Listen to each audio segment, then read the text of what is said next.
বন্ধুরা আজকে নিয়ে চলে এসেছি ভীষণ হেলদি টেস্টি একটা রেসিপি। এর জন্য আমি এখানে নিয়ে নিয়েছি একটা নির্দিষ্ট বাটির মাপ করে চিড়ে। আর চিড়েটা কিন্তু ভালো করে একটু ঝেড়ে নিয়েছি, কারণ চিড়ের মধ্যে অনেক নোংরা থাকে।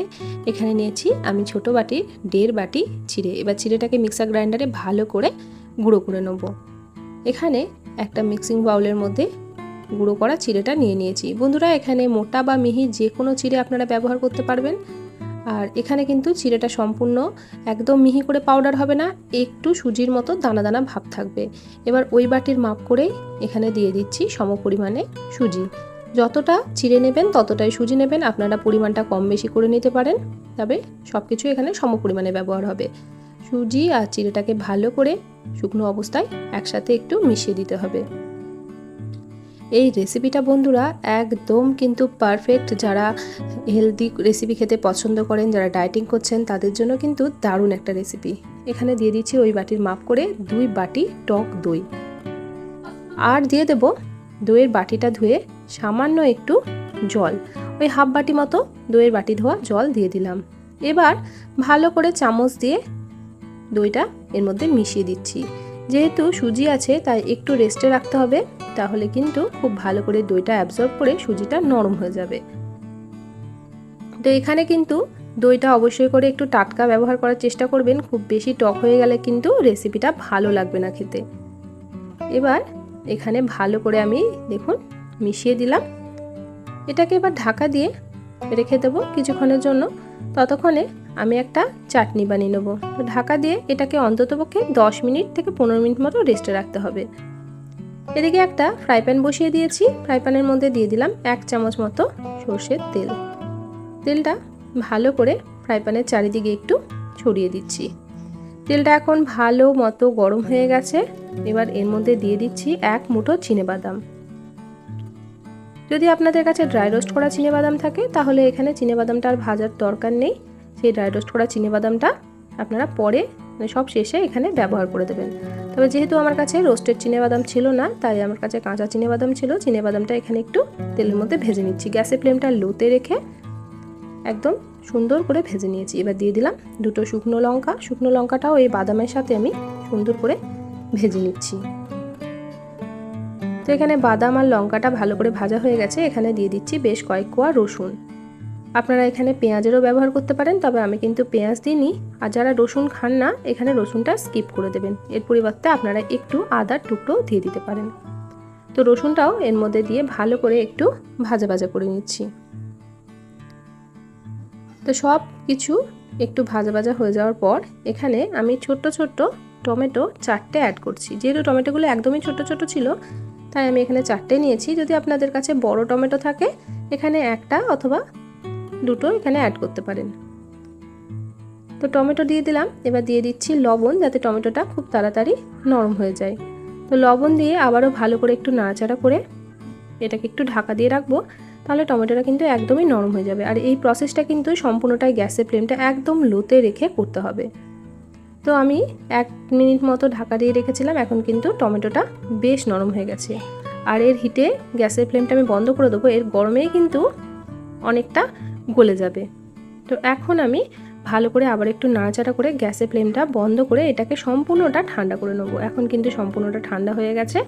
এবার একটা মিক্সিং জারের মধ্যে নিয়ে নিচ্ছি এই সমস্ত বাদাম, টমেটো, লঙ্কা, রসুন সমস্ত কিছু। এর মধ্যে সামান্য একটু চিনি দিয়ে দেবো। লবণ আগেই অ্যাড করেছি তাই কিন্তু আর লবণ অ্যাড করব না। তো সামান্য একটু আমি চিনি দিচ্ছি, তবে যারা চিনি খেতে পছন্দ করেন না একদম চিনিটা এখানে স্কিপ করে দেবেন। খুব সামান্য একটু জল দিয়ে দিলাম, ওই 2 চামচ মতো জল দিয়ে এটাকে ভালো করে মিক্সার গ্রাইন্ডারের মধ্যে ব্লেন্ড করে নেবো।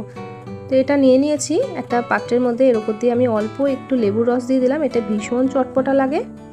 এবার এর মধ্যে দিয়ে দেবো একটা তড়কা। আমি এখানে 2 চামচ সর্ষের তেল গরম করে নিয়েছি। এর মধ্যে দিয়ে দিলাম খুব সামান্য একটু কারি পাতা, আর দিয়ে দিচ্ছি ছোট চামচে 1 চামচ কালো সর্ষে, আর দিচ্ছি একটা শুকনো লঙ্কা। এই তড়কাটা দিলে ভীষণ চটপটা লাগে। তো এভাবে একটু তড়কা দিয়ে দিলাম। এবার তড়কাটাও ভালো করে এর মধ্যে আমি মিশিয়ে দেব।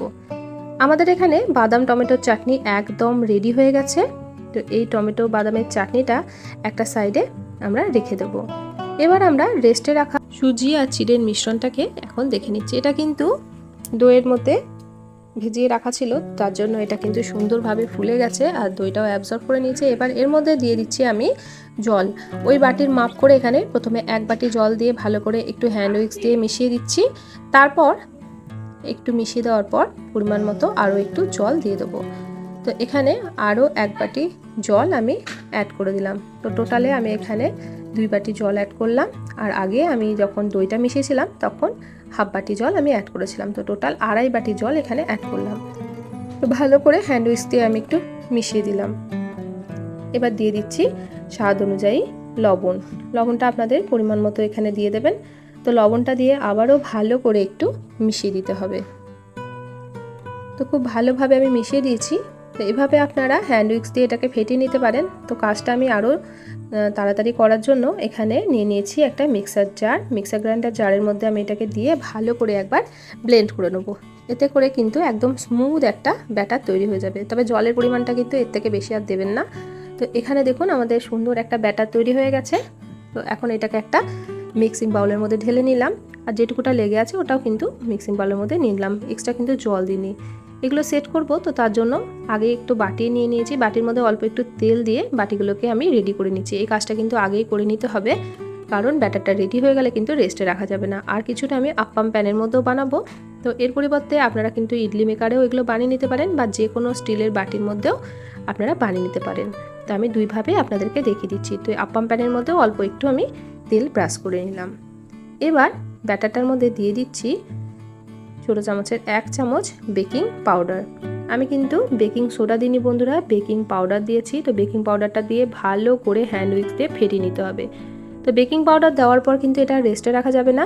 এর পরিবর্তে আপনারা ইনো ব্যবহার করতে পারেন। আপনারা এখানে হাফ চামচ ইনোও দিয়ে দিতে পারেন। তো ভালো করে এটাকে একটু ফেটিয়ে নিতে হবে, আর দেখবেন একদম কিন্তু ফ্লাফি তৈরি হয়ে যাবে ব্যাটারটা। তো এবার এই বাটিগুলোর মধ্যে আমি প্রথমে 1 হাতা করে ব্যাটার দিয়ে দিচ্ছি। বাটিটা ভর্তি করে দেওয়া যাবে না, ভর্তির থেকে একটু কম ব্যাটারটা দিতে হবে, কারণ এটা কিন্তু অনেকটাই ফুলে যাবে। আর একটু তেল দিয়ে দেওয়ার কারণে এই রেসিপিটা কিন্তু খুব সুন্দরভাবে উঠে যাবে। তো আমি আরও একটু করে দিয়ে দিচ্ছি, ওই 1 হাতা আর 1 চামচ মতো ব্যাটার এখানে দিয়ে দিলাম। খুব ভালো করে একটু ট্যাপ করে নিলাম। আগে থেকে আমি একটা কড়াইয়ের মধ্যে জল বসিয়ে রেখেছিলাম, এটা জলের ভাপে তৈরি করব। তো এই কড়াইয়ের মধ্যে একটা ছিদ্রযুক্ত থালা বসিয়ে দিলাম। এই থালার ওপরে বাটিগুলো আমরা বসিয়ে দিচ্ছি। গ্যাসের ফ্লেমটা লো টু মিডিয়ামে করে দিয়েছি। আর এবার ঢাকা দিয়ে এটাকে 15 মিনিট স্টিম করে নিতে হবে। আর ঢাকার ছিদ্রটা একটা লবঙ্গ দিয়ে আমি বন্ধ করে দিচ্ছি। একই রকমভাবে এই আপ্পাম প্যানের মধ্যেও আমি 1 চামচ করে ব্যাটার দিয়ে দেবো। বন্ধুরা, আজকে যারা প্রথমবার আমার চ্যানেলটিতে এসেছেন, রেসিপি ভালো লাগলে আমার চ্যানেলটি সাবস্ক্রাইব করে পাশে থাকার অনুরোধ রইল। এরকম নিত্য নতুন রেসিপি পাওয়ার জন্য পাশে থাকা বেল আইকনটিকে প্রেস করে অল নোটিফিকেশান অন করে রাখবেন, যাতে আমি যখনই রেসিপি আপলোড করব সবার আগে আপনাদের কাছে নোটিফিকেশান পৌঁছে যায়। একই রকমভাবে এটাকেও আমি আরেকটা কড়াইয়ের মধ্যে স্টিম করতে দিয়ে দিলাম।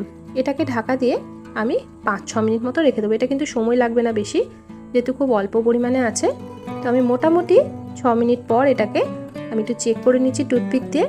টুথপিকটা কিন্তু ক্লিন আসছে। তো একই রকমভাবে দেখুন, এরকমভাবে একটা চামচ দিয়ে এটাকে একটু উল্টে দিচ্ছি, যাতে অপর পৃষ্ঠাটা একটু সুন্দরভাবে হয়ে যায়। খুব বেশি না, এটাকে অপর পৃষ্ঠাটা উল্টে দিয়ে ওই 10-12 সেকেন্ড মতো রেখেই এগুলোকে কিন্তু আমরা প্লেটের মধ্যে তুলে নেব।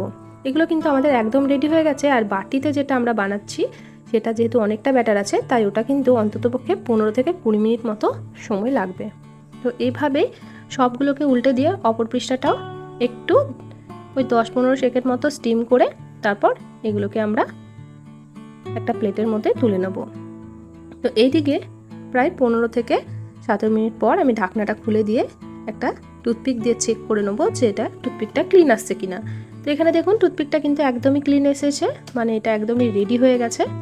তো গ্যাসের ফ্লেমটা বন্ধ করে এটাকে একটু ঠান্ডা করে নেব। আপনারা চাইলে কিন্তু একদম পুরোপুরি ঠান্ডা করেও এগুলোকে সার্ভ করতে পারেন, তবে আমি হালকা একটু গরম থাকা অবস্থাতে এটা সার্ভ করছি। তো যেগুলো আমরা আপ্পাম প্যানের মধ্যে বানিয়েছিলাম, তো সেগুলো দেখুন সুন্দরভাবে উঠে গেছে। আর এটা কিন্তু আমি সার্ভ করে নিয়েছি। এটা আমি বাদাম চাটনির সাথেই কিন্তু সার্ভ করেছি। বন্ধুরা, খেতে অপূর্ব হয়েছিল। বাচ্চাদের টিফিনে আপনারা কিন্তু সহজেই এগুলো বানিয়ে দিতে পারবেন। বাচ্চারা কিন্তু ভীষণ পছন্দ করবে, আর ভীষণ হেলদি, একদম তেল ছাড়া একটা রেসিপি। আর এগুলো হালকা একটু ঠান্ডা হয়ে গেছে। এখন একটা স্প্যাচুলা দিয়ে এভাবে চারিদিকটাকে আমি দেখুন উঠিয়ে নিচ্ছি। এতে করে খুব সহজে কিন্তু এটা উঠে যাবে আর কিন্তু একটুও লেগে থাকবে না। এবার একটা প্লেটের উপরে এভাবে দিলেই কিন্তু একটু ট্যাপ করে দিলেই সুন্দরভাবে উঠে যাবে। আর বাটির গায়ে কিন্তু একটুও লেগে যায়নি। আর দেখুন কত সুন্দর নরম তুলতুলে এটা তৈরি হয়েছে। আর এটা কিন্তু এখন হালকা গরম আছে, আমি হালকা গরম থাকা অবস্থাতেই তুলে নিলাম। আর দেখুন বাটিতে কিন্তু একটুও লেগে যায়নি।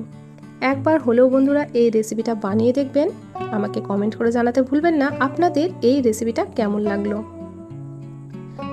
সকালে জলখাবারে অথবা সন্ধ্যের টিফিনে অথবা বাচ্চাদের টিফিনে একদম একটা পারফেক্ট রেসিপি। তো বন্ধুরা আজকের রেসিপি কেমন লাগলো অবশ্যই কমেন্ট করে জানাবেন। রেসিপি ভালো লাগলে প্রিয়জনদের সঙ্গে শেয়ার করতে কিন্তু ভুলবেন না। চ্যানেলে নতুন বন্ধু হয়ে থাকলে চ্যানেলটি সাবস্ক্রাইব করে পাশে থাকার অনুরোধ রইল। পাশে থাকা বেল আইকনটি প্রেস করে অল নোটিফিকেশানটা অন করে রাখবেন, যাতে আমি নিত্য নতুন কোনো রেসিপি দিলে সবার আগেই আপনাদের কাছে নোটিফিকেশান পৌঁছে যায়। আজকের মতো আসি, দেখা হবে অন্যদিন অন্য একটা রেসিপির সাথে। সবাই ভালো থাকবেন, সুস্থ থাকবেন, সাবধানে থাকবেন।